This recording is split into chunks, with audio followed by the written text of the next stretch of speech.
tardes. Oye, fíjense, si ustedes logran ver el sol radiante que tengo del lado derecho de mi cara, estoy abismado de ver cómo puede ser un día tan precioso y estar tan bien acompañado con nuestra invitada del día de hoy. El sol radiante lo tengo aquí del lado, pero el alucinante lo tengo aquí enfrente en la persona de mi querida Liz Granados. Bienvenida, Liz. Feliz tarde. Bienvenidos todos y muchas gracias por invitarme. Muchas gracias, Adrián, y feliz de estar aquí contigo compartiendo este rato y con todo tu público y toda tu audiencia. Muy contenta, muchas gracias. Bueno, fíjate que tenemos la ventaja de tener a Omar y a Charlie con nosotros. Probablemente algunas otras personas vengan a la sala de Zoom porque quieren saludarte, eh, pero la mayoría están a través de las redes por el horario está muy mezclado. Mucha gente en Europa que está casi a las 7 de la noche, ¿no? Ya son las 7 de la noche ya en Europa, en España, 5 de la tarde en Portugal. Y bueno, aquí en América tenemos todos los horarios, así que qué maravilla. Liz, cuéntame, ¿dónde naciste tú? Yo nací en una ciudad hermosa, sí. Nací en Tampico, que es una ciudad que está en el estado de Tamaulipas, en México, hacia el norte del país. ¿Y qué característica tiene Tampico que te queda en la piel a ti? Bueno, es una ciudad muy cálida, no tanto por el calorón que hace, porque sí hace mucho calor, pero es una ciudad en donde crecimos en un ambiente muy bonito, cercano, con amigos conocidos, con familia ahí, puedes ir a la playa, puedes comer delicioso, creo que no he conocido otro lugar donde se coma más rico, y la verdad es una ciudad muy linda, no es muy grande, es una ciudad medianita, pero en la que crecimos muy contentos muchos amigos entrañables que conozco y que a lo mejor andan por ahí unidos. Y es un ambiente provinciano, Sí, sí, totalmente. o Fue, sea que es mucho menos, digamos, desafiante que lo que es hoy, por ejemplo, el lugar donde vives, que es Ciudad de México, ¿verdad? sí, bueno, la Ciudad de México también es hermosa, cada lugar tiene lo suyo, pero yo creo que aquí las distancias pues son un desafío al tiempo y el tráfico y tanta gente pues es un desafío a la organización del tiempo porque la verdad es que sí, consumes mucho más tiempo y allá a lo mejor en una ciudad más pequeña, en provincia, pues una hora del día te rinde para hacer muchas más cosas porque todo está más cerca, no hay tanto tráfico, aunque ya después de algunos años ha crecido mucho, pero en ese momento era más fácil la movilidad. Y cuéntame, ¿qué le heredaste a tu madre? ¿Qué le heredé a mi madre? ¡Wow! ¡Qué buena pregunta! Fíjate que mi mamá fue una persona muy emprendedora y yo creo que algo que le heredé fue sus ganas de siempre estar viendo qué hacía por otros, ¿no? Y imaginando cosas nuevas, porque ponía un negocio de una cosa, le ayudaba a mi papá en otra cosa. Ella fue también una muy buena esposa. Entonces, creo que estuvo al pendiente también de mi papá y de apoyarlo en sus ideas de negocios locas que de repente le surgían. Y yo creo que por ahí también le heredé. ¿Y de tu padre? Mi papá fue una persona callada. Creo yo que tal vez un poco le costaba mostrar sus emociones, cosa que a mí no tanto, pero yo creo que fue una persona muy estudiosa, muy trabajadora, muy puntual. Yo creo que el hábito de la puntualidad, siempre les digo a mis hijas, se lo heredé a mi papá. O sea, cómo me caía mal que todo el tiempo al principio nos decía, tienen que llegar 10 minutos antes. Papá, pero sí hay tiempo. Pero ahora se lo agradezco. Y cuando saliste de Tampico, ¿a dónde fuiste a dar? Bueno, ha sido toda una travesía mi vida. Yo viví en Tampico muy a gusto, pero luego me casé con Charlie Otero, que ustedes conocen muy bien, que ya ha venido a estar aquí con ustedes. Y resulta que un poquito antes de casarnos, a él lo cambian del trabajo y se va a vivir a Aguascalientes, que es una ciudad chiquita, muy bonita, pero en el centro de la República. Entonces ya cuando nos casamos, yo ya, después de mi luna de miel, ya no regresé a Tampico, ahora regresé a Aguascalientes y ahí seguí trabajando, ya había yo terminado mi carrera. Y después de Aguascalientes, bueno, pues han venido varias ciudades, pero hemos vivido en Chihuahua, hemos vivido en Monterrey, hemos vivido en Roma, hemos vivido en Cancún y aquí en la Ciudad de México esta es la tercera vez y espero que ya duremos un poquito más. Muy bien. Cuando mencionaste tus estudios, me gustaría que comentaras cuál fue tu interés en el estudio, qué fue lo que estudiaste. Bueno, yo creo que es un tema bien interesante. Fíjate que, pues, no encontraba yo qué estudiar. O sea, cuando estaba en la prepa decía yo, ay, a mí me gustaría estudiar modas o así, pero vivíamos en una ciudad pequeña, en donde la oferta de carreras no era tan amplia como en la capital de aquí, ¿no? O sea, y recuerdo muy bien que mi papá era un hombre duro, pero era un hombre muy bueno, pero él se quedó viudo muy joven, ¿no? Y con puras hijas mujeres. Entonces me dijo, estudien lo que quieran, pero aquí. No, nada de que se me anden yendo a otros lados ahorita. Entonces dije, bueno, pues aquí tengo que buscar algo que haya, ¿no? Entonces estudié, antes de que les diga que estudié, ¿por qué estudié? Pensé, dije, ¿qué quiero estudiar? Dije, bueno, yo cuando sea grande, que en ese momento no me consideraba grande, ¿verdad? Cuando estaba en la prepa, pero dije, bueno, yo quiero tener una familia y quiero trabajar. ¿Cómo le puedo hacer para que esta mezcla se dé? Yo tenía el ejemplo de mi mamá, que había tenido un negocio propio, tenía una mueblería. Entonces dije, bueno, voy a estudiar algo que me permita trabajar desde mi casa cuando tenga hijos. En ese momento la virtualidad, obvio, no existía, ¿no? O sea, era así como ver qué puedo hacer desde aquí. Dije, bueno, algún día voy a poner un negocio. No sé de qué, pero algún día voy a poner un negocio. Entonces voy a estudiar algo relacionado con negocios. Y tenía dos opciones, o estudiar administración de empresas o estudiar contabilidad. Gracias a Dios, pude tener una beca para estudiar en el TEC de Monterrey y ahí estaban ambas carreras. Dije, bueno, pues ¿cuál estudio? Dije, bueno, creo que administración, según yo, o sea, en ese momento y mi entendimiento, dije, es algo que puedo aprender con la práctica, pero pues contabilidad a lo mejor no sé nada, voy a meterme a esa carrera. Además, pues bueno, había un chico que ahí me gustaba y que estudiaba por ahí, aunque iba unos años más arriba, pero bueno, él también me habló muy bien de ahí, de la escuela, de la carrera y todo. Y bueno, pues acabamos el matrimonio, gracias a Dios. Pero bueno, estudié contabilidad y me sentí pues, muy contenta, pero como que no era completamente lo mío llevar nada más contabilidad. Entonces estudié después, tuve la oportunidad de estudiar una maestría y estudié una maestría en administración. Dije, bueno, aquí ya tengo un poco más de elementos. Pero me di cuenta que los elementos que uno aprende en la escuela se acaban pronto. Y tienes que seguir estudiando, y tienes que seguir estudiando. Y toda la vida seguimos aprendiendo. No siempre es un aprendizaje formal de una escuela, pero siempre podemos seguir ejercitando nuestra capacidad de seguir aprendiendo. Y a través de un libro, a través de un curso, a través de un podcast, a través de un video.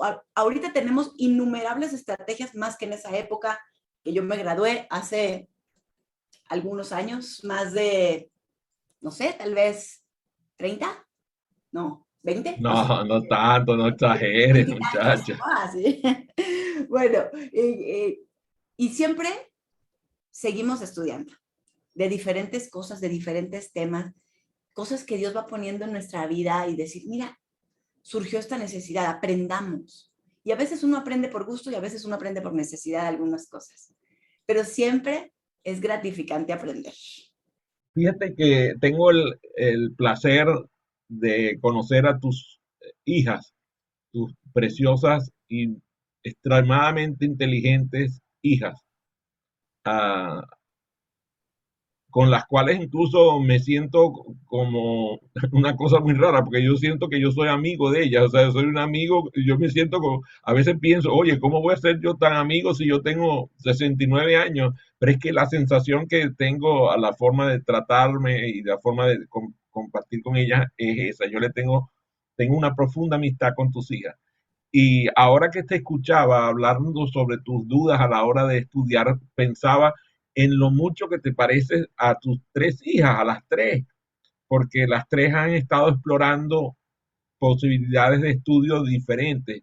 Y además, las tres tienen carreras educativas muy diversas, bastante poco tradicionales. Cuéntame, eh, a- cuando te fuiste ya a hacer la labor de madre, Sí. aparece tu primera hija, ¿cómo cambia eso el quehacer tuyo con tanta inquietud que tenías profesional y laboral? Bueno, y que creo que es una muy buena pregunta, porque he conocido muchas mujeres Educativas que han tenido muy diversas, miedo, bastante poco tradicionales. eh, mujeres que han tenido miedo de decir, ¿seré mamá o no? ¿Estará en riesgo mi carrera profesional? ¿Puede conjuntarse? O sea, tengo amigas que se han hecho ese interrogante, ¿no? Y sabes que cuando nos embarazamos de Majo, que fue la primera hija, yo trabajaba todavía para el TEC de Monterrey y tuvimos un cambio de ciudad y nos mudamos a vivir a Monterrey por el trabajo. A Charlie le ofrecen un trabajo allá y nos vamos y yo dije, bueno, yo ya tenía 5 meses de embarazo. ¿En qué ciudad era? Vivíamos en Chihuahua y nos fuimos a Monterrey. Ajá, ok, el trabajo era en Monterrey, El el que le trabajo era en ofrecieron Monterrey. a Charlie, ok. Por Así es. cierto, déjame verificar porque creo que Omar estaba queriendo decir algo y lo interrumpí, porque Adelante. pensaba que era que Omar, por favor, enciende tu micrófono si era que querías hacer una intervención, por favor. No, no, no, Adrián, no, estoy bien, gracias. Ah, ok, gracias Omar, disculpa. Ajá. Muy bien, entonces viene la partida hacia Monterrey con el trabajo de Charlie. Así es. Y bueno, mi pancita de 5 meses ya, ¿no? Entonces dije, bueno, creo que yo tenía también muchas ganas de ser mamá, ¿no? O sea, era para mí una emoción y una alegría muy importante. Y decía yo, bueno, señor, si tú me vas a mandar un bebé, yo quiero estar con ese bebé. En ese momento, el trabajo nuevo que le habían ofrecido a Charlie parecía mandado a hacer porque le habían ofrecido un sueldo que sumaba igual a su sueldo anterior más el mío, ¿no?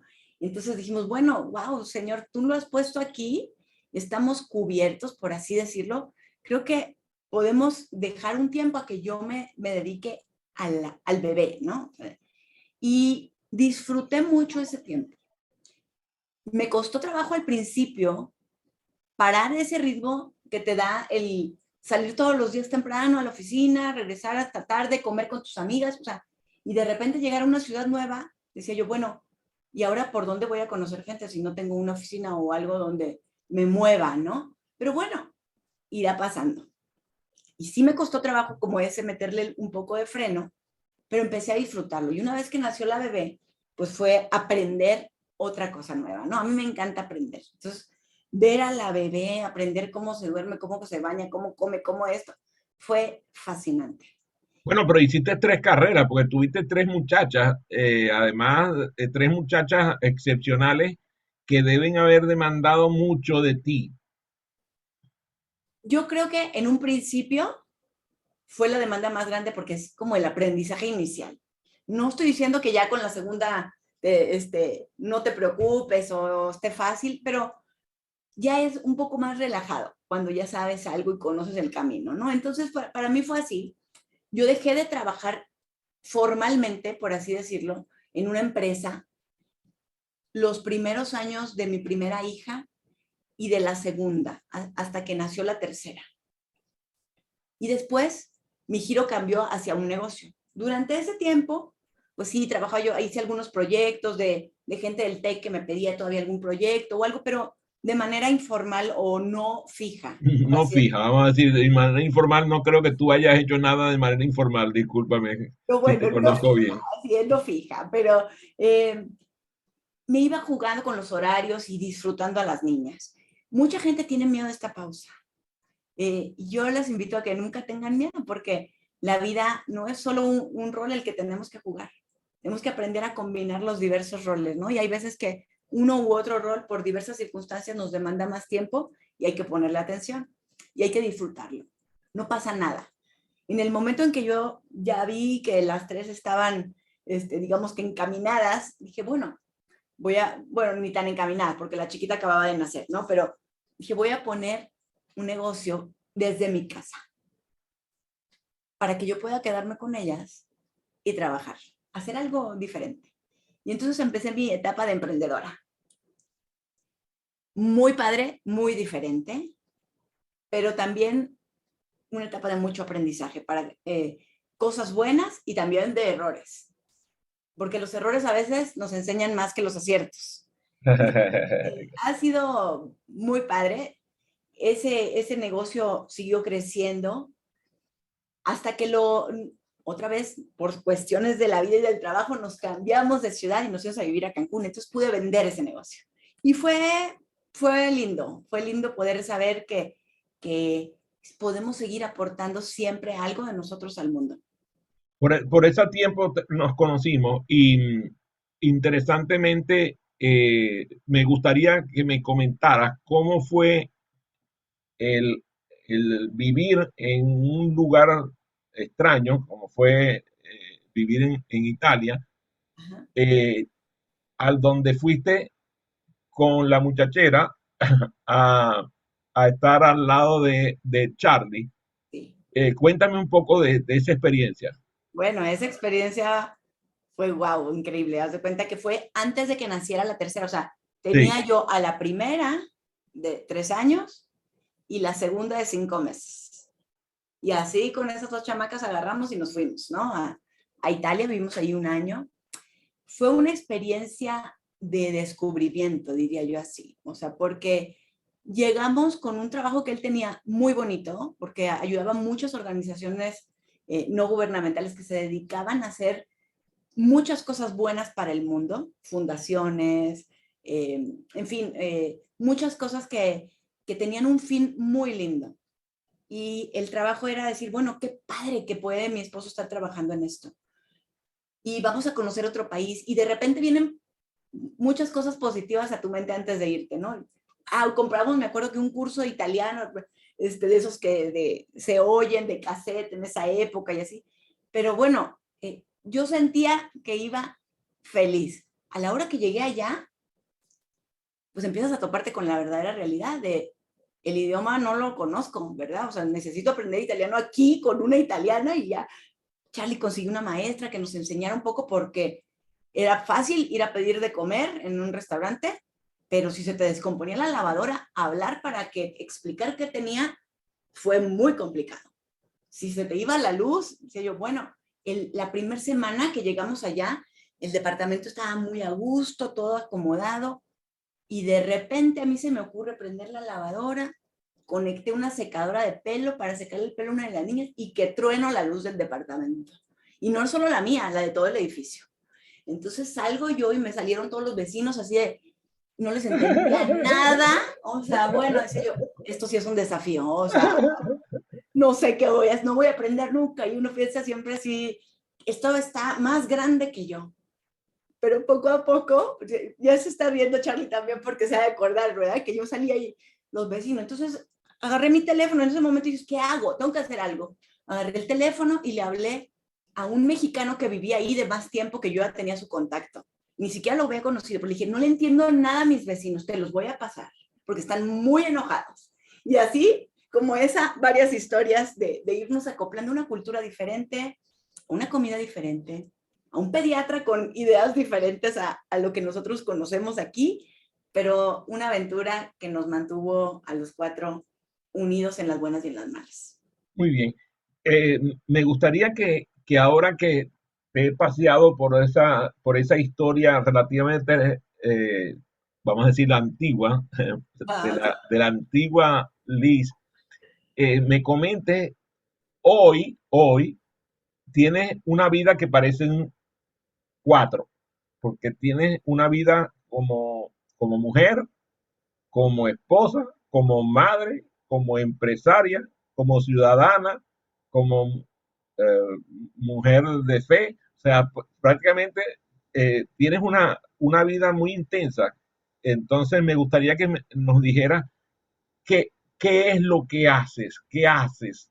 ¿Qué haces con tu vida? Depende a quién le preguntes, ¿no? A lo mejor te dicen nada, pero no, o sea, No creo que otras nadie se cosas puede atreva. que no. Eh, Mira que además está María Eugenia conectada, así que tengo que tener mucho cuidado con lo que digo yo, porque las granadas son demasiado unidas. todas. Bueno, pues, yo creo que, como te dije en un principio, yo creo que Dios nos va regalando diferentes roles en la vida. Y yo creo que venimos a este mundo a, a hacer algo, a tener un propósito por el cual estamos aquí, que tiene que ver con lo que somos más que con lo que hacemos, y que tiene que ver con eso que somos, va poniéndose en uso en diferentes cosas, en diferentes actividades. En la vida se me puede presentar muchas cosas que hacer. A mí de repente me pasa que no me alcanza el día, o quisiera hacer más cosas de las que hago, pero el tiempo es limitado. Y, y tengo claro que mi relación principal en la vida debe de ser siempre con Dios. En segundo lugar, con mi familia, mi esposo y luego mis hijas. Y en tercer lugar, todo lo demás. Y en todo lo demás, no quiere decir que las cosas no sean importantes. Hay cosas muy, muy importantes. Pero cuando perdemos de vista esto, podemos darle más tiempo a cosas que a lo mejor no van a tener el impacto que tiene que ver el amor entre las personas, ¿no? Cuando mencionas la fe en Dios, como sabes, coincidimos en que la fe en Dios da sentido y objeto a la vida. Y yo personalmente he vivido junto a ti y hubiera querido estar contigo, pero por las mismas circunstancias de que vivimos en ciudades diferentes no ha sido así. Has vivido desafíos de salud de tu gente eh, muy fuertes. O sea, me viene a la mente tu hermana, Aide, tu esposo, Charlie, tu hija. O sea, has vivido muchos desafíos de salud de la gente que tú amas. Y tú hablas y precisamente así titulé el programa de hoy, El sentido de la vida o una vida con sentido. Sí. Entonces, me gustaría que me situaras en lo que para ti es una vida con sentido. Bueno, pues yo creo que los desafíos, cualquiera que sean, de cualquier tipo, son parte de la vida.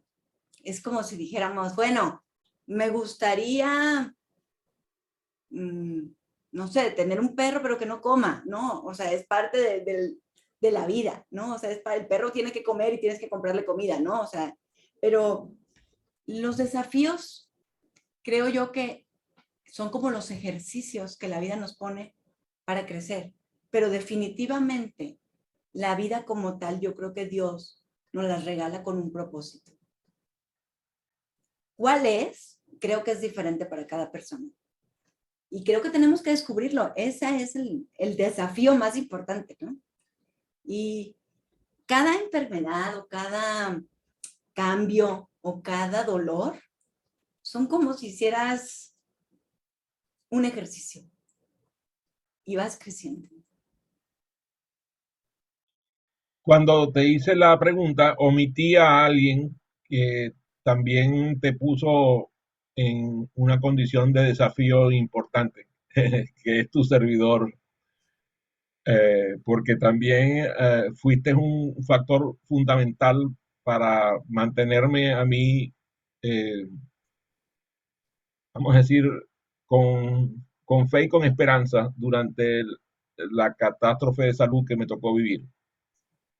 De hecho, me encanta escuchar a Charlie cuando me escribe la primera vez desde el hospital, porque él menciona que me tenía en su pensamiento porque había encontrado mucho sentido en las cosas que él y yo conversábamos o que nosotros conversábamos, porque la verdad que las conversaciones eran tripartitas, tú, Charlie y yo, respecto a los desafíos de salud que me tocó vivir. Y claro, le tocó a él la lotería de vivir un desafío porque se la vio chiquita, se la puso bien, bien chiquita el creador al ponerlo en una situación bastante grave. Eh, Cuéntame un poco, déjame poner un poquito más de candela ahí.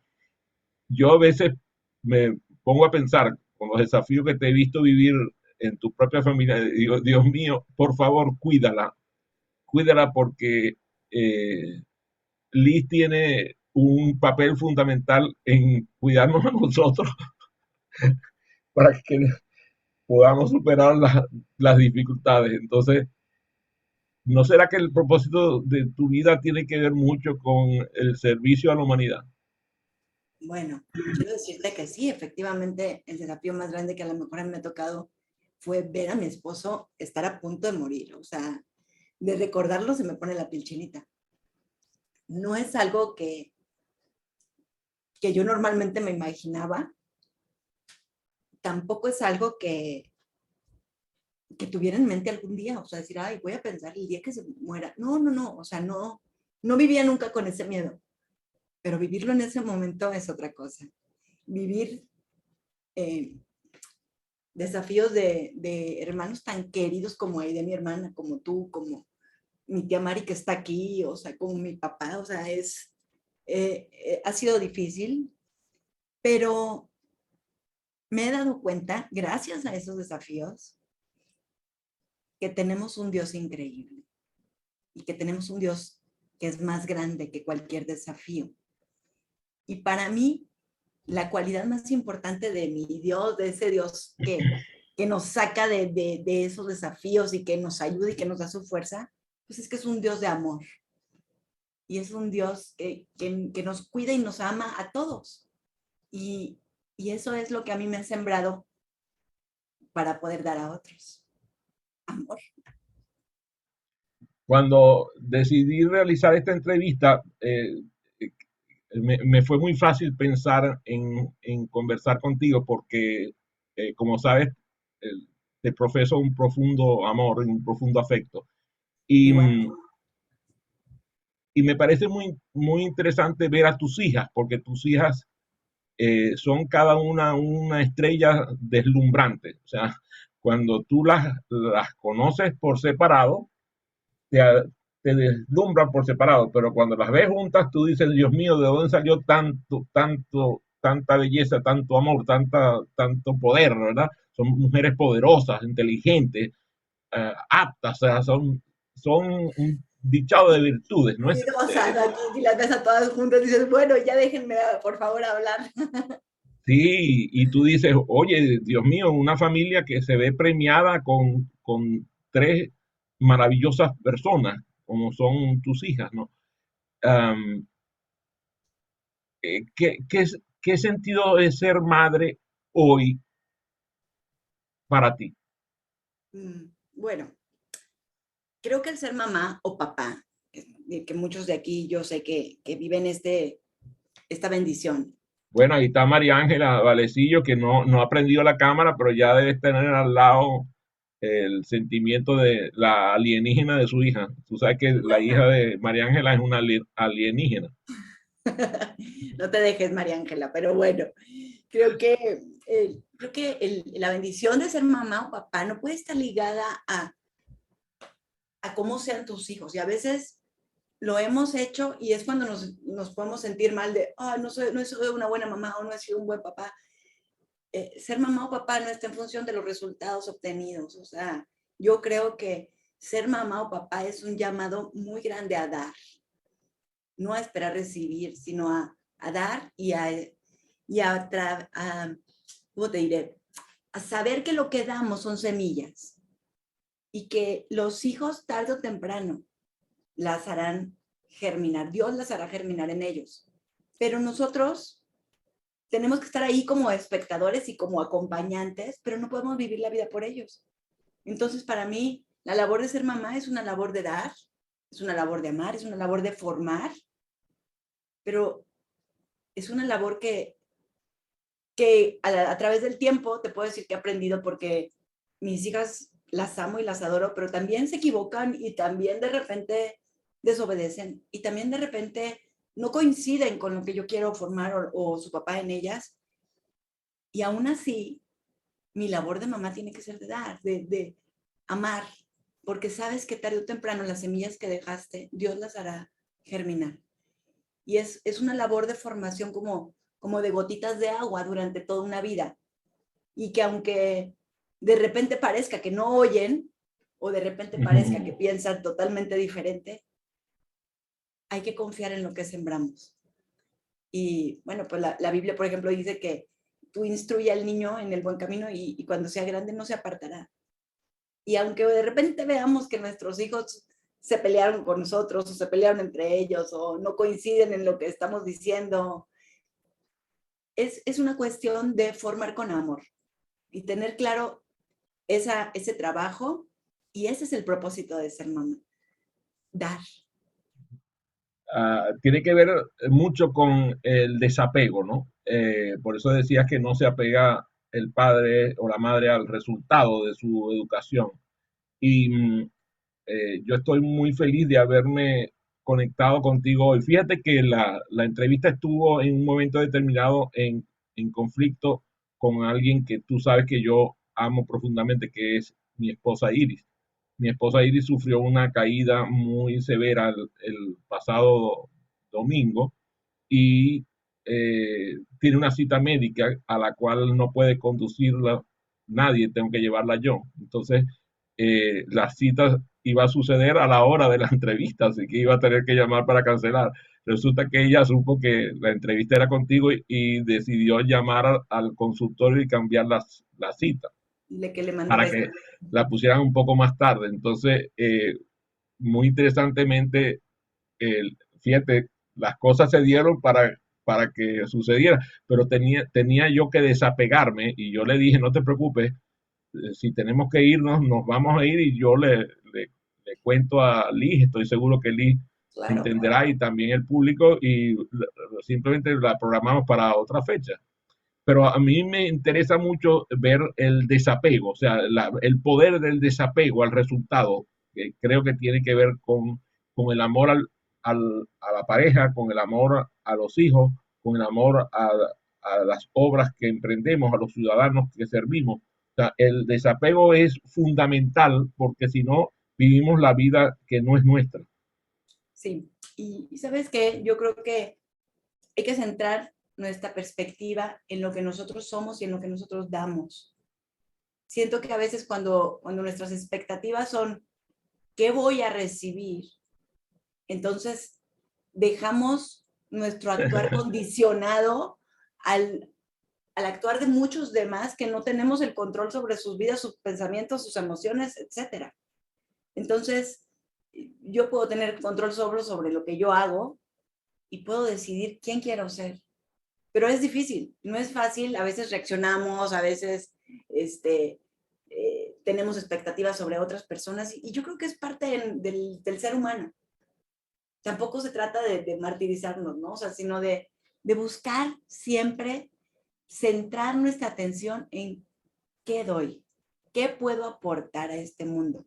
A mí me queda muy claro que el mejor legado que podemos dejar a nuestros hijos o al mundo en general es que enseñamos a otro. Y enseñar tiene que ver con dar, porque es parte de lo que yo hago, cómo lo transfiero a otros, y creo que es la mejor herencia que podemos dejar. A mí me encanta la palabra enseñar porque viene del latín insignare, que significa dejar señas. Así que aquellos que hemos sido tocados por ti y nos has dejado la seña, te agradecemos. Fue un gusto, un placer y un honor compartir esta conversación contigo. Les agradezco a todos los que se conectaron por haber acudido a esta cita y a quienes están por las redes que nos hayan visto. Me encantaría que les dieras un mensaje. Claro que sí, muchas gracias, Adrián. Gracias a todos los que están aquí conectados. Yo creo que Dios ha puesto en cada uno de los que estamos aquí un propósito para tu vida. ¿Cuál es ese propósito? ¿De qué es algo que te apasione? ¿Cuáles son tus talentos? ¿Qué es algo por lo que tú estás dispuesto a vivir, aunque no te paguen? Por ahí va tu propósito de vida. Y tu propósito de vida está hecho para impactar al mundo que te rodea, en donde estés. En donde Dios te haya puesto, es que ahí necesitan algo que tú tienes. Y no hay persona que no pueda dar algo al mundo. Todos somos diferentes, gracias a Dios, y esas diferencias nos hacen aprender unos de otros. Tanto de las personas muy cercanas como mi esposo, mis hijas, mi familia, mis amigos, como del que no te conoce y está un vecino y con un buen saludo y con ayudarle con su súper, con algo, puedes dejar una buena huella en los demás. Entonces yo te invito a eso, a que busques qué huella va a dejar tu vida y que sea bonita. Gracias a todos los que se conectaron. Gracias, Adrián. Dios te bendiga.